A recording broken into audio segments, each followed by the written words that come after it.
Well, Jim, let's stay on the topic of the fickle. Let's get to the Observer star ratings for AEW All Out 2025 Toronto. Here are the matches we did not see. Well, and do you think this is why they have so many matches? Because they think, okay, our cumulative stars will just blow away all of the WWE's totals? I think Tony Khan, as an Observer reader, is trying to find ways to fill up as many pages as he can. And he knows if he does a 20-match card, it ends up being 3 pages in the Observer. But here are the matches. Samoa Joe and Powerhouse Hobbs defeated J.D. Drake and Anthony Henry. 5 minutes, 19 seconds, 2-star match. Daniel Garcia. The same thing as John Cena and Brock Lesnar in the main event of a highly viewed premium live event. Daniel Garcia defeated Katsuyori Shibata. 15 minutes, 3.5-star match. Can you imagine 15 minutes of Shapoopy? Versus Garcia. I think Garcia is the bigger problem there than Shibata. I don't know. At least you can kind of laugh at the funny motions that Garcia makes. With Shibata, because of the brain removal, you're always waiting for something crazy to happen, just like he starts walking backwards or something. You're just something off, the fucking wire fell off, and oh shit, we got to connect that son of a bitch back up. Jim Hologram. Be farting out his mouth and shoving cake up his ass. Jim Hologram, who apparently is injured, so is what is this? What the fuck happened? I don't know, but his undefeated streak is intact. He's injured. But no, they issued a challenge on last week's Dynamite for this coming week's Dynamite, and it's only possible for him to have had one match in between that time, and he got hurt in that match and has already been replaced. I believe Commander took his place in the match with Kyle Fletcher, which I heard was a really good match. But no, wait, the match had to be what he got hurt in, because they've changed the match on TV next week to what's this goddamn Kyle and Pockets. Oh, so when did he came out? Was he already hurt when they did the goddamn deal where I challenge you for next week? What? Do you think someone finally told him in Spanish, Tony will pay you, stay home? Be a hologram. Literally, they only work once or twice a week at most, and it was in the show from Wednesday. Next Wednesday, we're going to have this match on TV, and then they've already changed the match days beforehand because he's already hurt. How did he get fucking hurt that quick? Was he hit by a cab? They can't keep any. No, well, that happened to Darby, remember? Was it a cab or a truck? Something hit his face in New York City. It was a bus, that's right. A bus hit his face. Well, once again, Hologram out. AEW can't keep any of their baby faces healthy at all. Hologram, Roderick Strong and Kyle O'Reilly defeated the frat house of Griff Garrison, Preston Vance, and Cole Carter. 3 minutes. With Roddy involved, it might have been a real frat house. Remember, he's the one that fucking, for a free case of beer and some fun, got choked out on a reality show by a midget. They were in a frat house. I don't know anything about this, no. Weeks after Sinclair Broadcasting. I don't know anything about this. Weeks after Sinclair Broadcasting bought Ring of Honor, and we were planning to debut on television, and Roddy was featured in the main event mix as one of the top individual single young new stars, hard-hitting combatants in the Ring of Honor promotion is going to be debuting on television. I'm going somewhere. Stacy's driving. I'm trying to do paperwork, and I get a call from Delirious, who tells me that I call Roddy.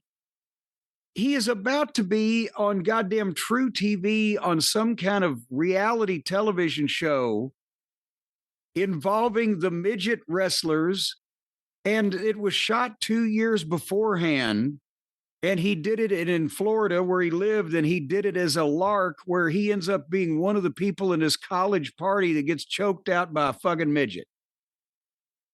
And I say, you mean, and they're going to air it in like a few weeks. I say, you mean to tell me that I'm going to have to explain to the executives at Sinclair Broadcasting that why the new television show they're about to debut features a fucking professional athlete supposedly in competition for the world championship of said promotion that is going to be on another channel getting choked out by a midget, and he got paid a case of beer for it. I hung up on him. He said, but it was 2 years ago and we were just having fun. I said, you were still a wrestler. Why would you do that on tape when you're a professional wrestler? And you just, for beer. So fortunately, apparently either nobody watched it or unfortunately nobody knew who the fuck he was because we didn't hear much about it.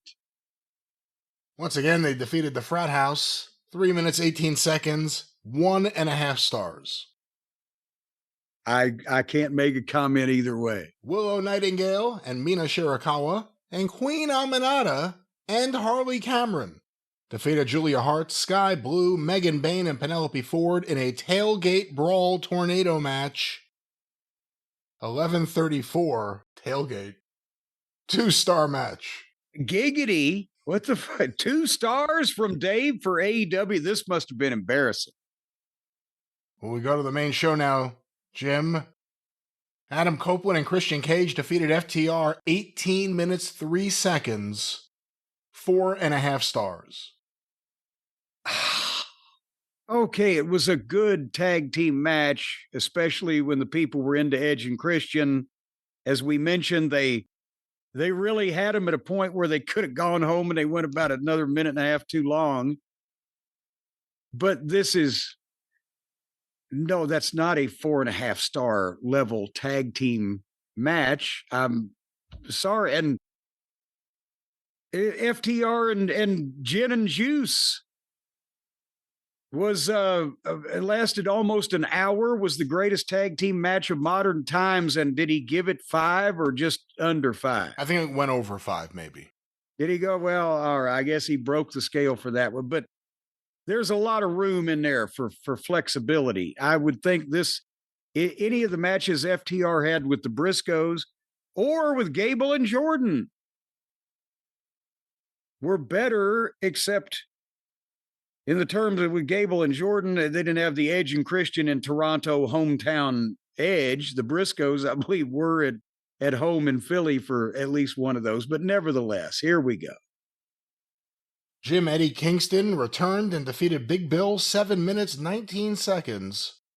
Now, if he's already given 2 stars especially to John Cena and Brock Lesnar, then a glorified TV match with a finish that was a whiff that the people groaned over has to be under 2 stars, does it not? 1 3/4 stars. Glory, hallelujah. Now, wait a minute. Now I'm worried. I'm thinking about the same fucking direction as Meltzer. I may need a doctor. That may be the lowest star rating we've ever seen for an AEW match. I'm not sure. Oh, no, well, 1.5 stars, I guess, is lower than 1 3/4, so. In most mathematical tables. Jim Mark Briscoe defeated MJF in a tables and thumbtacks match, 19 minutes, 20 seconds, 4 3/4 stars. Okay. Ricochet. Did he do the old, well, it's not for everybody, and I don't particularly like it, but here I'm going to come all over it? Did he approach it that way? Like, no, I think the match he comes all over is a different match on the show. No, he wrote, this was super for what it was. In other words, if they'd have just brought the donkey from Tijuana in there, and here came Vanessa Del Rio, 72 years old and still looking as good as ever, and got down on all fours, and they gave us the whole show, it would be good for what it was. Not my cup of tea, but 5 fucking stars. Especially for the burro. All right, let's get away from show world here, Jim. Ricochet and Bishop Khan. And why do you got us immediately, as soon as we're talking about jackasses, you bring up Ricochet? And Toa Leona defeated Bobby Lashley, Shelton Benjamin, and MVP, 13 minutes, 41 seconds, 3.5 stars. Nothing unreasonable there. Not anything to grump about. I know he's probably trying to insult him with that, but that's actually what, a realistic people might give something that was realistically okay. This next one is interesting. Mercedes Moné defeated Riho, 15 minutes, 55 seconds. Oh, here we go. 4-star match. It says here at a few points, the crowd was not with it down the stretch. And then at the end, it says, the crowd cost this match a good half star. So it's their fault. Oh, well, that's how he. So that's why how he figures that Mercedes' personal assistant and personal writer and personal chauffeur and personal friend that gets lost in the woods with her won't all get mad at him. The team, the team. That's right. Remember the new, is it Monet Mag or Mercedes Mag? I guess it can't be Mercedes Mag. It's Monet Mag. No, Mercedes, BMW, Mercedes, all those people got upset about that. She tried that first. We may have to revisit that in the future. This next one's interesting. Oh, boy. I have pictures of her as a hood ornament. They didn't release them to the public. All right, let's get back in line here. Back in proper order.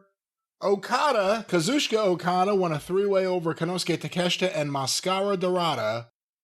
Okay, now wait a minute. 20 minutes, 56 seconds. Just hold on a second.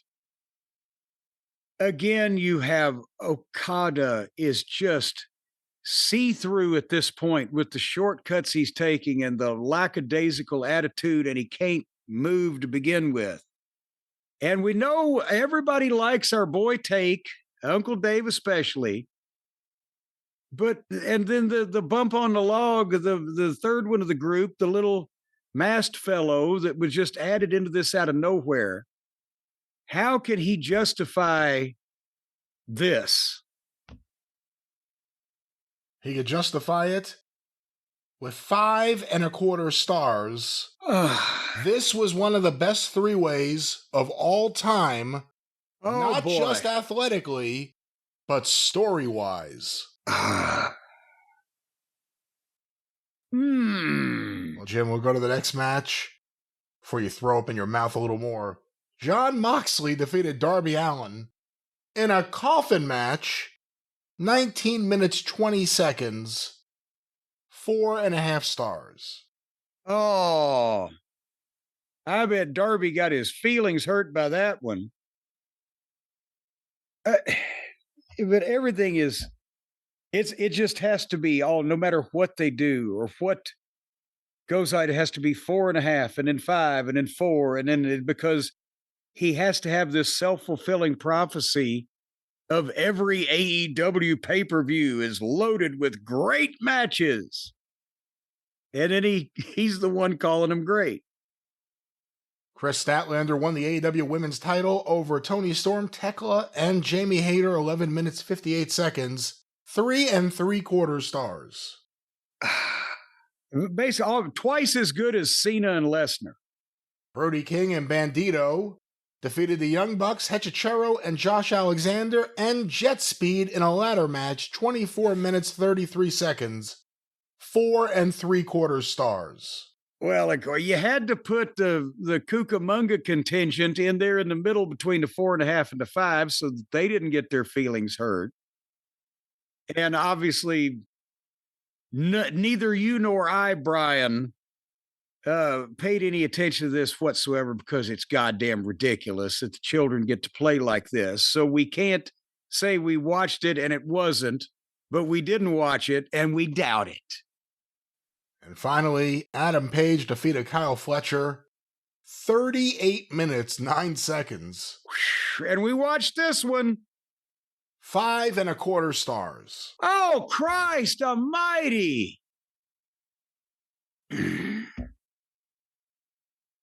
Better than anything that Flair and Steamboat and Angle and etc. and that whole company ever accomplished.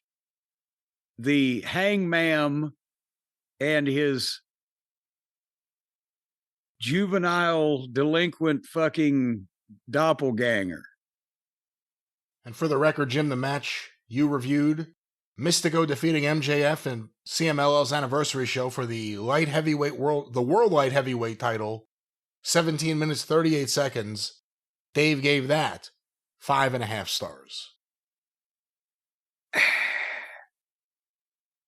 He can sit there and see two completely different things and rate them exactly the same way.